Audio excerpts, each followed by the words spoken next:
Chuck, so you spoke at Farm Tech 2013, 2 concurrent sessions.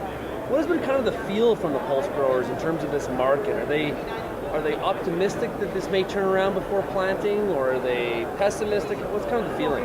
Well, it's kind of a little bit different situation because it's so specific to certain types of lentils. You know, you have one type of lentil that's doing better than the other, one type of pea that's doing better than the other, and so the type of questions you get asked are very fragmented. You can't generalize about it, but for the most part, very positive. It's just a matter of how positive they're going to be. How do you feel about this pulse market right now? Let's say lentils. Right. Well, it's interesting because anytime you get a market that's gone through the lows, and to be truthful, the historic lows are that we're in, or the lows that we're in right now are not historic lows. So they're still pretty good prices, but they've been kind of floating there for a while. So some of them are going to be coming back sooner than others, but everything that comes through a low, you know, eventually has to cycle higher, and it's just a matter of timing more than anything. So too much supply or not enough demand? It's a matter of too much supply in the case of lentils, and green lentils have a bigger oversupply problem than red ones do, and there's more demand coming in faster into reds.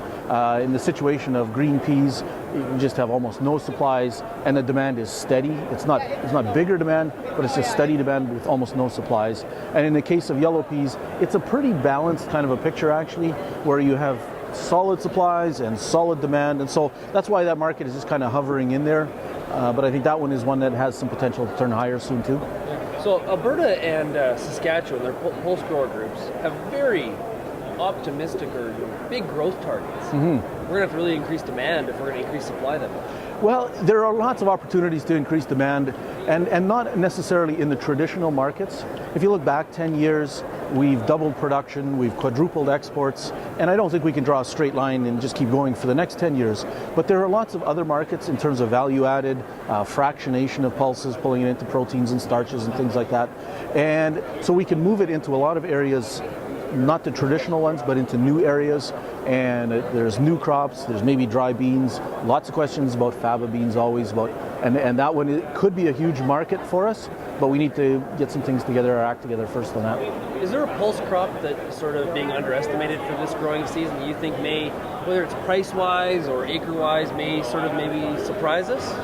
Well, I probably shouldn't tell this to too many people, but don't worry, nobody's watching. Nobody's watching. Okay, good. But I think the red lentil market has some room to really go, and again, it's because expectations are low. Farmers are going to back away from it to some degree, so it's the contrarians that are in the market, and it's often that case with special crops. Is the contrarians who can afford to sit on something, wait through the lows, and then once that supply is out, then markets start to take off. So that's one that I'm kind of keeping my eye on.